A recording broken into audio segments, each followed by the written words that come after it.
Alors c'est parti pour la correction de la deuxième partie du travail donné.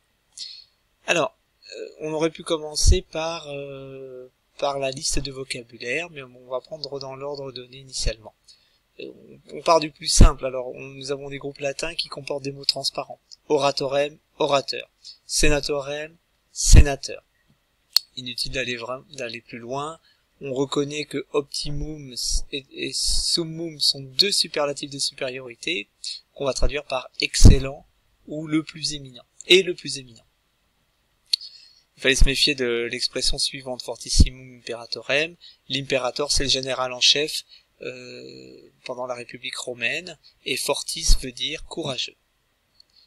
Pecunia, c'est un mot que nous avons déjà rencontré. Ce nom veut dire l'argent, la fortune, et bonomodo se traduira par des moyens honnêtes, honorables.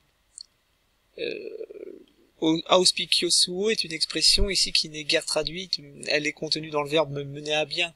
C'est sous sa conduite, sous sa propre conduite, qui est ici signifiée par ce groupe à l'ablatif. Et ce groupe, auspiciosuo maximas res geri, signifie mener à bien les affaires les plus grandes, les plus importantes. Liberos veut dire les enfants, la progéniture, donc voilà, l'expression laisser de nombreux enfants, qui désigne une autre qualité du héros républicain, de l'homme politique, honnête et respectable. Maximo honore uti. Alors dans la liste de vocabulaire du bas de la page, on apprenait que onus honoris veut dire l'honneur, mais l'honneur que l'on reçoit comme une charge, comme une mission. Donc ce mot peut être traduit tantôt par honneur, tantôt par charge, par fonction, comme c'est le cas ici, ou par mission. Kiwitas, kiwitatis est un nom de la troisième déclinaison qui veut dire cité. La cité, et ce seul nom nous permettait d'identifier cette expression. Sapientia figure également dans la liste de vocabulaire et est à traduire par sagesse ou intelligence, être d'une très grande sagesse. Et le nom Bellatorem est issu d'un nom que l'on connaît bien, c'est Bellum, la guerre, et signifie guerrier. Voilà pour ce travail d'association. Vous aviez plusieurs tentatives possibles. Alors pour le vocabulaire, j'ai préparé les réponses. L'auspicium, c'est l'observation des oiseaux. C'est un mot qui désigne bien sûr à la fois le fait d'observer, mais également le présage que l'on tire de cette observation des oiseaux. L'hospice, voilà, est un mot directement issu d'auspicium.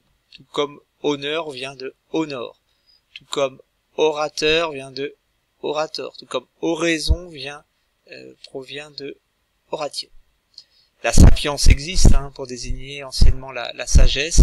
On pouvait prendre une expression plus connue, homo sapiens, qui sert à désigner un âge de l'humanité. Pécuniaire est l'adjectif dérivé du mot pecunia, qui veut dire l'argent. Somme, sommet proviennent de cet adjectif ancien superlatif de supériorité, qui veut dire le point le plus élevé, le plus haut, et on peut trouver les termes sommet, sommité, somme, comme descendants de ce mot. Les deux derniers mots, vir et virtus, sont des mots latins qui ont en commun la racine qui signifie l'homme par opposition à la femme, et je vous propose ces ces trois noms et cet adjectif dérivés directement de cette racine vir, l'homme, ou viril, virilité, et vertu, virtuosité.